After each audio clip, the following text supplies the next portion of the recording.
안녕하세요, 여러분. 오늘은 정말 흥미롭고 재미있는 이야기를 여러분께 소개해 드릴 거예요. 이 비디오가 마음에 들면 좋아요, 구독, 공유 버튼을 눌러주세요. 그럼 지금 바로 오늘의 이야기를 함께 들어보시죠. 너무 큰 고민이 있어서 이렇게 글을 적습니다. 사위와 일을 저질러 버렸거든요. 그날 있었던 일을 말해 볼 테니 제가 단순히 실수한 것인지 여러분들께서 판단해 주시기 바랍니다. 저는 21살 어린 나이에 결혼했습니다. 남편은 딸이 하나 있는 이웃남이었어요. 남편은 제가 20살 때부터 일하던 식당 사장님이었습니다. 직원들에게 친절하게 대해주고 보너스도 두둑히 챙겨주는 사장님의 넓은 마음이 참 보기 좋았습니다. 사장님은 저를 여동생처럼 아껴주었어요. 일을 하다가 힘들어 보이면 사장님은 저에게 방에 들어가서 쉬다 나오라고 말해 주었습니다.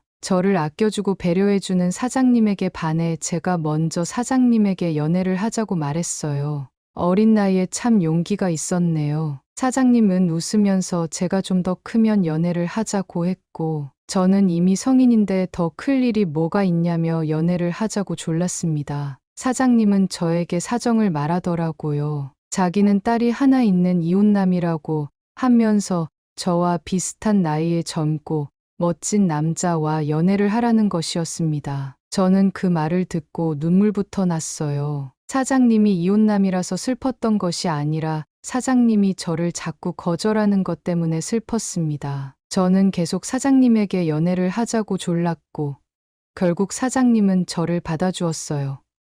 그 사장님이 저의 남편입니다. 결혼해서 남편이 사는 집에 들어가 살게 되었습니다. 남편은 5살짜리 딸과 어머니와 함께 살고 있었어요. 저는 그 집에 들어가서 살았습니다. 남편이 운영하는 식당은 시골의 외진 곳에 있는데 장사가 너무 잘 되는 곳이었어요. 시어머니가 운영을 하다가 남편이 운영을 하고 있는 곳이었습니다. 시어머니가 운영할 때부터 장사가 잘 되어 돈을 많이 벌었다고 해요. 그래서 가게를 넓혀가면서 식당 주변에 있는 땅을 많이 샀다고 합니다. 결혼하고 저는 아이를 돌보며 식당이 바쁠 때는 가서 일도 하며 살았어요. 딸아이는 저를 잘 따랐습니다. 딸아이가 초등학생이 되었을 때 시어머니는 이런 말씀을 하셨어요. 학교에 엄마가 갈 일이 있을 때가 걱정되었다고요. 그런데 저 같은 젊고 예쁜 엄마가 학교에 가면 딸아이가 좋아할 것이라고요. 저는 딸아이를 지극정성으로 키우며 아들 둘을 낳았습니다. 시어머니는 손자를 낳아줘서 고맙다는 말을 자주 했어요.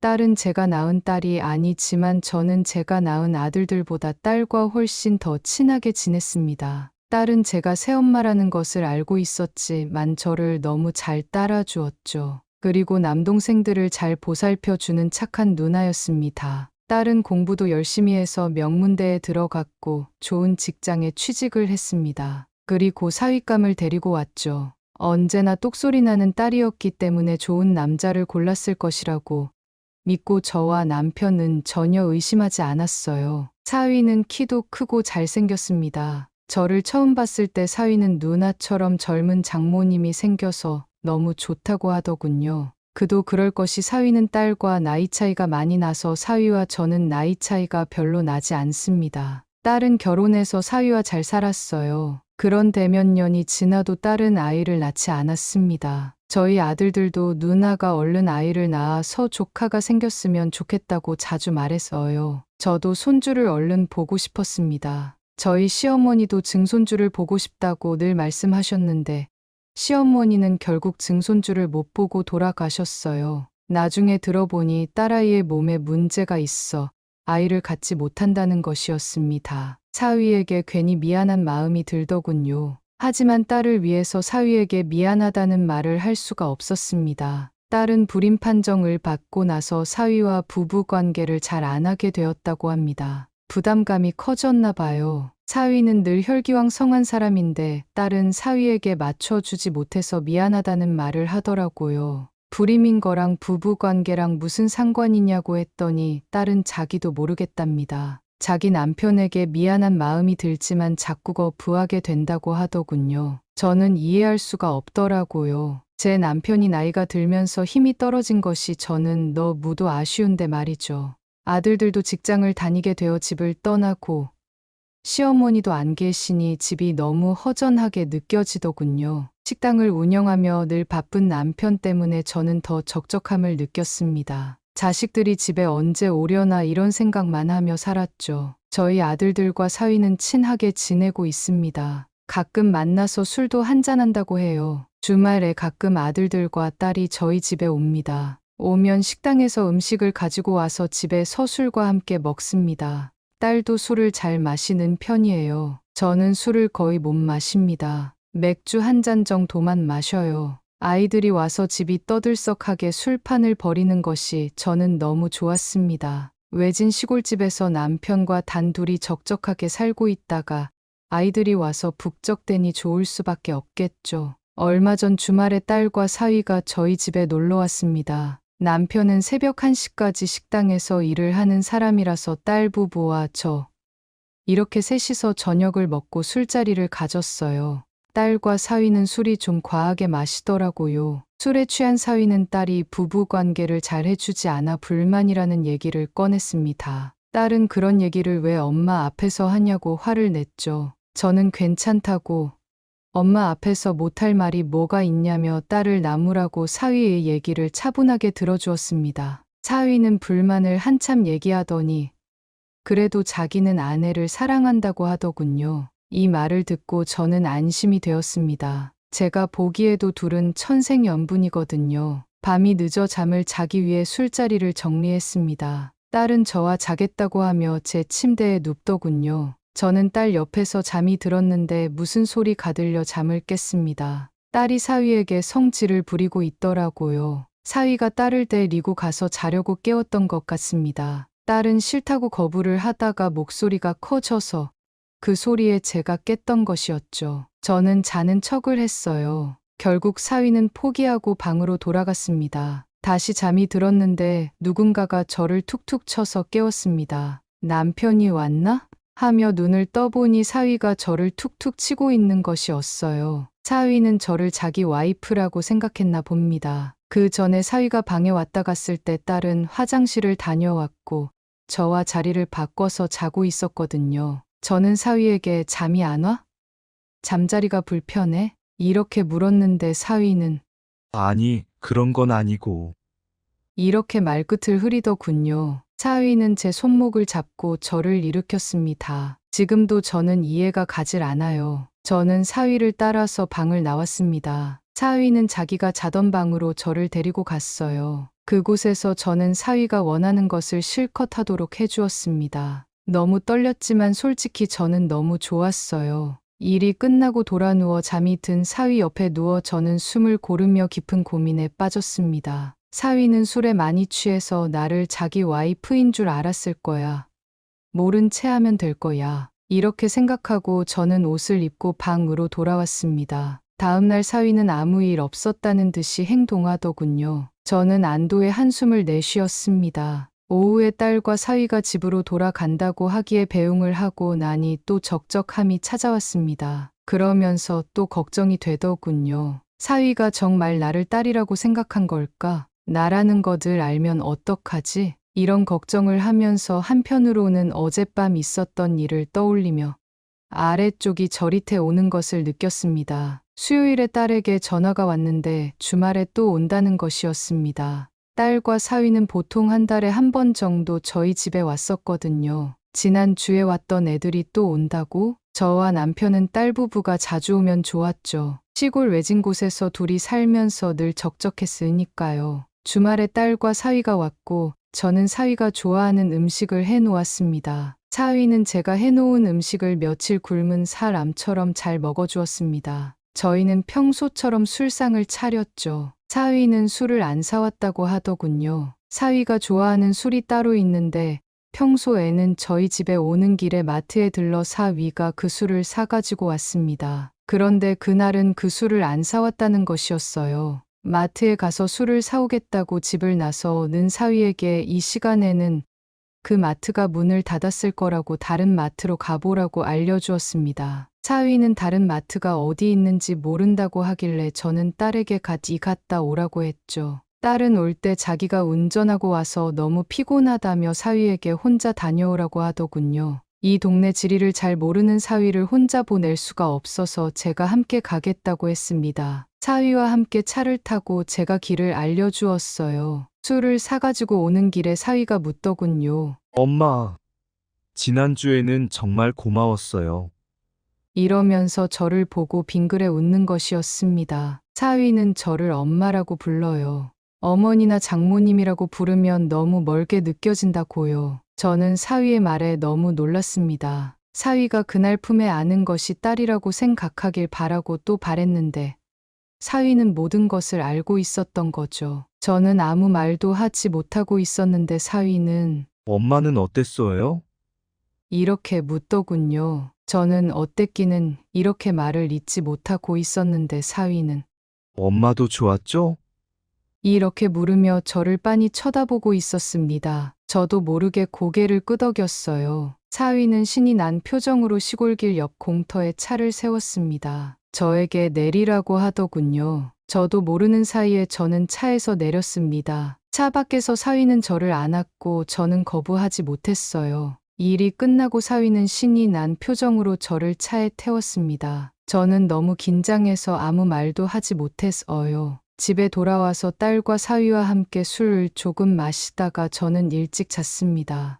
딸과 사위를 보내고 저는 무척 고민했어요. 이 일을 어떻게 해야 하지? 저는 며칠간 고민을 하다가 결론을 내렸습니다. 딸과 사위를 위해 어쩔 수 없는 일이었다고요. 그 후로 딸과 사위는 매주 주말마다 저희 집에 왔습니다. 한 번을 딸과 사위, 저희 아들들 모두 모여서 집에서 술을 마시다가 제가 집 옆 창고에 술을 가지러 간 적이 없었어요. 사위는 어두워서 위험하다고 하며 저를 따라왔습니다. 그리고 창고에서 일을 치르고 술을 가지고 들어갔죠. 딸에게 요즘은 너네 부부 사이가 어떻냐고 물어본 적이 있어요. 딸은 자기 남편이 자기를 귀찮게 하지 않아 너무 좋다고 하더군요. 그래서 부부 사이가 너무 좋다고 합니다. 저는 그 말을 듣고 안심했죠. 저는 딸을 위해 어쩔 수 없었다고 생각합니다. 앞으로도 어쩔 수 없을 것 같아요. 방금 들은 이야기에는 여러분의 생각이 어떠신가요? 다음 이야기로 넘어가기 전에 여러분의 의견을 댓글로 남겨주세요. 안녕하세요. 저는 평범한 가정주부입니다. 제가 이렇게 사연을 올리게 된 것은 최근에 산악회에서 겪은 충격적인 일 때문입니다. 물론 지탄받을 일이라는 것은 잘 알고 있으나 차마 주변 친구들에게 이나 부끄러운 사연을 말하지는 못하여 이곳에서라도 도움을 얻고자 올리게 되었습니다. 제 현재 남편이라고 하기도 좀 그렇군요. 집안 양반은 처음에는 엄청나게 자상했습니다. 원래 사귀고 있던 사람이 바람이 났다는 것을 알게 되고 너무 힘들었을 때 남편이 슬쩍 다가와서 저를 위로해줬거든요. 처음에는 엄청 잘해줬습니다. 제가 필요한 것이라면 전부 해주고 제가 먹고 싶은 음식이 있다고 하면 서울 저녁을 돌서라도 사와 줬죠. 저는 그런 남편에게 엄청나게 감동했고 결국 그의 자상함을 보고 결혼까지 결심하게 되었습니다. 그런데 사람은 결혼하고 나면 본성이 나온다고 했던가요? 결혼을 하고 아이도 좀 크고 나니 본성이 나오기 시작하더군요. 일이 바쁘다는 핑계로 일이 끝나도 집에 들어오지도 않고 어딘가로 출장을 간다고 하더군요. 처음에 한두 번은 그럴 수도 있겠다 싶어 이해를 했지만 점점 빈도가 너무 심해지더군요. 종국에는 집에도 거의 잘 들어오지 않았습니다. 그게 너무 이상해요. 한번 조사를 해보니 다른 여자와 만나서 살림을 차렸다고 하더군요. 정말 기가 차서 그때부터는 저도 조금 마음을 떼기 시작한 것 같습니다. 그저 돈 벌어오는 ATM기 인식하기 시작했죠. 그래도 다행인 건 돈은 참 잘 벌어다 줬습니다. 하지만 제 생활은 나날이 갈수록 불행해지고 제게 남자라고는 남편 하나밖에 없는데 그런 사람이 밖에서 살림을 차리고 들어오지도 않고 있으니까요. 그러던 중 동창회가 열렸기에 우연히 그 자리에 참석하게 되었습니다. 오랜만에 동창들의 얼굴을 보니 정말 너무 반갑더군요. 그 중에서는 조금 껄끄러운 녀석도 있었지만요.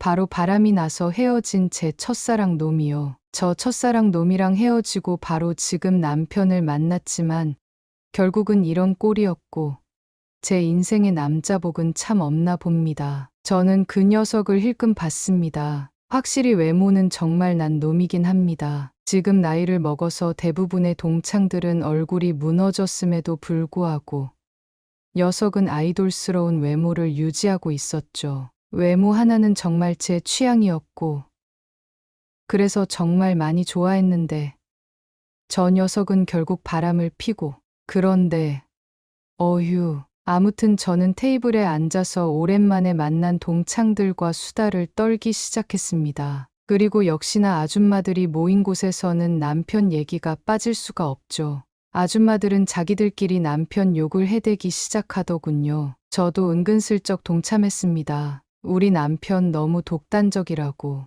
그러니까 주변에서 저에게 모임을 하나 나가보라고 하더라고요. 처음에는 웬 모임이지 싶어서 물어보니 요즘에는 특히 서울에서는 무슨 동호회들이 많아 사람 만날 기회가 무척이나 많다고 하더군요. 그래서 실은 남편은 내버려 두고 거기서 연애를 하는 사람이 많다고. 처음 들었을 때는 정말 너무 충격적이군요. 어떻게 남편을 놔두고 그런 짓을 할 수 있는지요. 하지만 듣다 보니 이해가 가더군요. 돈 좀 버는 양반들이면 죄다 밖에서 첩을 두 살림 차리는 경우가 부지기수였고 딱히 여자도 그런 게 문제가 되지 않는다는 생각이 들더군요. 그래서 저는 어떤 동호회가 좋겠냐고 물어보니 주변에서는 그런 거에 관련해서는 등산 모임이 최고라고 하더군요. 저도 고개를 끄덕였습니다. 왜 유명하지 않습니까?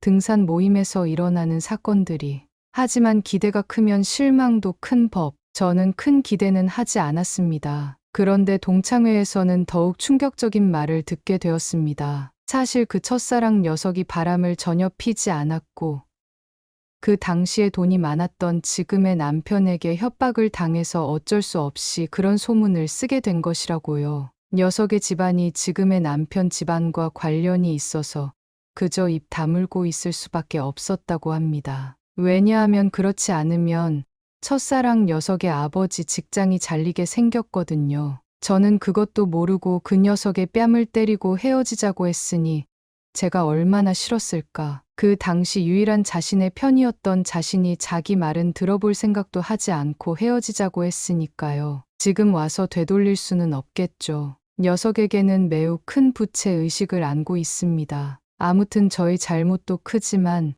무엇보다 저희 지금 남편에 대한 원망이 조금 더 깊어졌습니다. 제가 할 수 있는 유일한 복수는 녀석에게 똑같은 아픔을 주는 것이었죠. 집에 돌아가자마자 우선 유명한 산악회 카페들을 보는데 딱히 끌리는 게 없더군요. 그 중에서 유일하게 딱 하나 끌리는 게 보였습니다. 그 산악회 이름은 오늘을 즐기자이더군요. 카페명이 마침 저희 마음과 비슷한 것 같아 가입을 했습니다. 카페에 가입하고 보니 바로 정모가 이번 주 주말이더군요. 그런데 참 의아했던 게 그 카페장 이름이 돌비군요. 그걸 보고는 설마 싶은 심정이 들었습니다. 그 이름은 저와 제 첫사랑이 서로에게 지은 애칭이었던 설마 그 사람인가 싶었지만 이내 고개를 절레저었습니다. 녀석은 지금 행복한 가정 생활을 하고 있다고 들었으니까요. 그리고 곧 주말이 되었고 저는 그 모임에 나갔습니다. 처음 나간 모임은 정말 어색하더군요. 저는 쭈뼛쭈뼛거리고 있었는데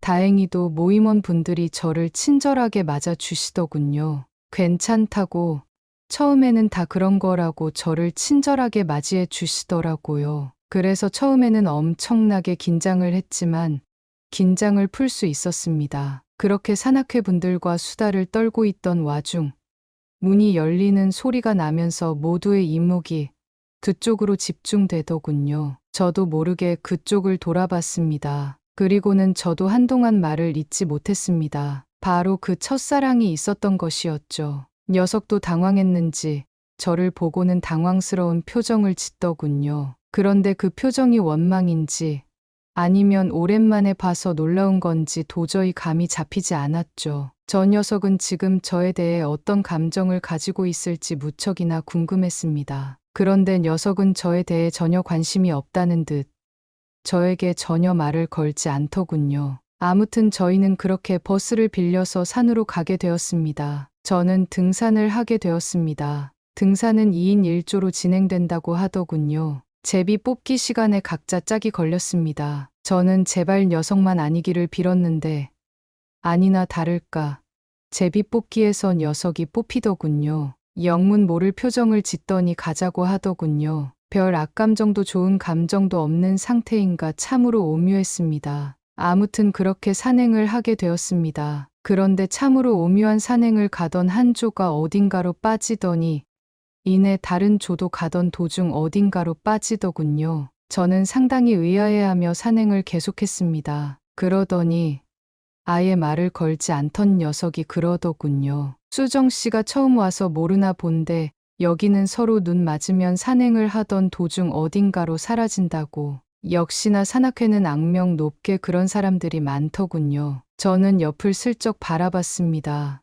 녀석은 그 이후로 아무렇지도 않은 듯 산행을 하기 시작하더군요. 마음 같아서는 물어보고 싶었습니다. 너희 지금 나에 대한 감정은 어떤지요? 하지만 그걸 물어보기에 너무 염치가 없죠. 솔직히 이 녀석과는 지금이라도 조금 잘 되고 싶었거든요. 외모가 너무 제 취향이기도 했지만 사실 헤어졌던 이유가 지금 남편 때문이라는 게 참 너무 미안하기도 했고요. 그런데 정상이 고지해 보이기 시작했습니다. 그런데 정말 너무 힘들더군요. 발을 끌고 올라가는 것이 너무 힘들었습니다. 그야 당연한 것이 저는 운동이라고는 크게 하지도 않던 평범한 사람이었으니까요. 숨을 정말 헉헉대며 걸어가고 있는데 어째서인지 등 뒤가 가벼워진 느낌이 들더군요. 저는 그래서 그쪽으로 시선을 돌렸습니다. 그러니 놀랍게도 그 녀석이 제 가방을 들어주고 있더군요. 제가 멍하니 바라보고 있자 녀석이 너무 힘들어 보여서요. 라고 짧게 대답하더군요. 조금은 나에 대한 호감이 남아있는 건가? 아니면 정상적인 사람이라면 의뢰하는 것인가? 많이 궁금했습니다. 하지만 그걸 물어볼 수는 없었죠. 그렇게 정상에 도착하고 기념사진을 찍고 저희는 산 아래로 내려왔습니다. 산 아래에 버스에 타니 저희가 제일 늦게 도착했더군요. 이상했던 것은 분명히 정상까지 간 사람은 저희밖에 없는데요. 왜인지 등산의 목적이 저와는 다른 것만 같았습니다. 제가 자리에 앉자 녀석이 옆자리에 와서 앉더군요. 뭐 같이 등산했다 하겠다 싶었습니다. 지금 앉은 사람들은 모두 같은 조끼리 앉았으니까요. 그렇게 버스가 출발하고 노곤에서 눈을 붙이려는데 녀석이 되묻더군요. 다음 산행도 같이 가자고. 제 눈이 조금 커졌습니다. 갑자기 이런 말을 왜 하는지 싶어서요. 그런 생각을 하고 있는데 녀석이 말하더군요. 다음 산행은 숙박할 거니까 짐들 많이 챙겨오라고. 그리고 또 같은 조로 움직인다고 하더군요. 정말 헷갈리게 하는 녀석이었습니다. 그 뒤로는 정말 단 한마디도 없었거든요. 저에게 호감이 있어서 하는 말인지 아니면 정말 동호회원이니까 하는 말인지 구분이 안 되더군요. 저는 집으로 돌아갔고 얼마 지나지 않아 그날이 되었습니다. 제가 아침에 나가려는데 남편이 그러더군요. 요즘 즐거운 일 있나 봐 하면서요. 저는 그래서 싱긋 웃으며 말했죠. 응. 엄청 즐거운 일 있어. 라고요. 아이는 베이비시터 분께서 맡아주시기로 해서 오늘 하루는 정말 원 없이 놀기로 했거든요. 그러더니 남편이 잘 놀고 오라고 말하더군요. 뭔가 뾰루퉁한 표정을 지으면서 저는 무시하고 밖으로 나왔습니다. 이내 저는 모임 장소에 가서 버스에 올라탔습니다. 버스 안은 벌써부터 들뜬 열기가 느껴지더군요. 1박 2일의 숙박에 모두들 엄청나게 신이 난 모습이었습니다. 나이 든 사람들이 정말 수학 여행 가는 아이들처럼 들뜬 표정을 짓고 있었으니까요. 이번에는 조금 더 가파른 산행길을 오르기 시작했습니다. 그리고 이번에도 역시나 조금 지나더니 몇몇 무리들이 빠지기 시작하더군요. 이내 우리밖에 남지 않게 되었습니다. 어느덧 산 정상으로 가는 길에는 우리밖에 없더군요. 그렇게 헉헉대며 걷고 있었습니다. 정말 너무나도 힘들었거든요. 너무나도 가파른 산길이었죠. 그러고 있는데 녀석이 갑자기 저를 빤히 쳐다보더군요. 그래서 저는 왜 그러세요? 라고 물으니 녀석이 말하더군요. 우리도 전에 사람들처럼 다른 길로 가보지 않겠냐고. 그때 머리가 조금 멍했습니다. 그리고는 저는 물었죠. 그게 대체 무슨 말이냐고? 그 뜻은 즉 그걸 의미하는 거 아니냐고? 그러자 녀석이 고개를 돌리고서 말없이 걷기 시작하더군요. 녀석이 정말 저에게 호감이 남아있는 건지 아니면 그저 제가 너무 힘들어 보여서 쉬고 가자고 한 건지 구분이 되지 않았습니다. 솔직히 마음 같아서는 녀석이 저에게 아직 마음이 있었으면 좋겠습니다. 그 시절 못 이룬 사랑에 대한 미련이 아직 저에게는 남아있던 것 같으니까요. 어느덧 저희는 산 정상에 도착했습니다. 거기서 같이 도시락을 먹었죠. 정말 정적이 가득했습니다. 그런데 녀석이 대뜸 그런 말을 꺼내더군요. 자기 아직도 기억하고 있냐고. 상당히 의외의 말이었습니다. 이전까지만 해도 예전에 있었던 말은 전혀 꺼내지 않고 철저히 저를 처음 보는 사람인 것 마냥 대했거든요. 제가 말했죠. 당연히 기억하고 있다고. 그러자 녀석이 말하더군요. 왜 자기 하는 척 안 했냐고? 그래서 제가 말했습니다. 내가 먼저 아는 척 안 하길래 아는 척 안 하고 싶은 줄 알았다고. 무엇보다 내가 했던 잘못이 있기에 하고 말했죠. 그러자 녀석은 무언가 오묘한 표정을 짓더니 말하더군요. 이미 지나간 일을 어쩌겠냐고. 이미 자신에게는 사랑스러운 아내도 있고 아이도 있어서 그런 건 아무렇지도 않다고. 왜인지 그 말이 무척이나 아팠습니다. 녀석은 이내 산 밑에 있는 숙소로 가자고 하더군요. 거기에 숙소를 잡아놨으니까 거기에 아마 산악회 전부 있을 거라고. 정말 밑으로 내려가서 숙소를 가니 산악회 전부 거기에 몰려 있더군요. 그리고 거기에는 이미 술판이 벌어져 있었습니다. 이미 엄청난 술판이 벌어져서 눈 맞은 사람들끼리 뒤엉켜 놀고 있었죠. 저는 그런 술판에 끼고 싶지 않았지만 어쩔 수 없이 조금 마실 수밖에 없었습니다. 조금 알딸딸하게 했더군요. 그런데 그때 갑자기 녀석이 말하더군요. 너무 취해 보이는데 산책 같이 하지 않겠냐고. 그래서 저도 좋겠다고 했죠. 그렇게 밖으로 나오니 상당히 쌀쌀하더군요. 하지만 풍경은 너무 예뻤습니다. 단풍이 너무 예술이거든요. 저는 말 없이 걷기 시작했습니다. 제가 먼저 말을 꺼내기엔 좀 그랬거든요. 녀석에게 너무 미안했기에요. 그러고 있더니 녀석이 먼저 말을 꺼내더군요. 그때 사실 자기는 아직 마음에 두고 있다고요. 제 마음이 울컥했습니다. 제가 그때 녀석에게 너무 못할 짓을 했으니까요. 그 당시 유일한 자신의 편이었던 여자친구가 자신을 믿지 못하고 떠나갔으니까 제가 그래서 미안하다고 했죠. 그러더니 녀석은 고개를 절레절레 젓더군요. 내가 미안할 거 없다고. 저는 그게 대체 무슨 소리냐고 물었습니다. 그러더니 녀석이 말하더군요. 그 당시 힘이 없어서 당할 수밖에 없었던 자신이 잘못이라고. 자기 여자 하나 제대로 못 지킨 사람이 무슨 자격이 있냐고. 저는 녀석을 바라봤습니다. 조금 술이 취한 것 같더군요. 그러면서 울먹이며 말하더군요. 그때 이후로 다른 여자들을 만나봤지만 너만큼 사랑할 수 있는 여자는 없다고. 사실 지금 결혼한 여자에게도 그렇게 사랑을 느끼지 못했다고 하더군요. 자신이 유일하게 사랑을 느낀 건 첫사랑인 저밖에 없다면서요. 그래서 지금이라도 다시 시작하면 안 되겠냐고 하더군요. 정말 충격적인 말이었습니다. 상상도 못한 말이었거든요. 솔직히 말하면 저도 엄청 흔들렸습니다. 하지만 이성적으로는 답을 알고 있죠. 녀석은 가정이 있고 그걸 지켜야 했으니까요. 그래서 안 된다고 했으나 녀석은 술기운에 저에게 다가와서 입을 맞추더군요. 저는 밀어내려 했지만 차마 그러지 못했습니다. 녀석의 진심이 얼마나 큰지 상상조차 되지 않으니까요. 그 뒤로 저희는 정식은 아니지만 뒤로 만나게 되었습니다. 매번 산악회 모임이 있는 날이 정말 기다려졌고 그 뒤로는 집에서도 정말 생글생글 웃고 다녔습니다. 그러더니 남편이 묻더군요. 뭐가 그렇게 좋냐고. 그래서 저는 남편에게 말했죠. 당신이 알 거 없다고. 하지만 아마 남편도 짐작하겠지. 저에게 다른 사람이 생겼다는 걸요. 하지만 어쩌겠습니까? 자기도 다른 살림 차리고 사는데 뭐라 할 말은 없죠. 그리고 이혼하면 이미 재산 분할은 엄청 많이 되니까 꺼내지도 못하더군요. 그 뒤로는 그 녀석과 계속해서 행복한 연애를 이어가고 있습니다. 이런 제가 잘못된 것일까요? 어떻게 보면 제가 합리화한 것 같기도 하여 걱정이 됩니다. 무엇보다 아이에게 너무 걱정이 됩니다. 여러분이라면 지금 상황에서 어떻게 하실 건가요? 지금 첫사랑과 계속 만나실 건가요? 아니라면 헤어지고 가정에만 충실한 여자가 되실 건가요?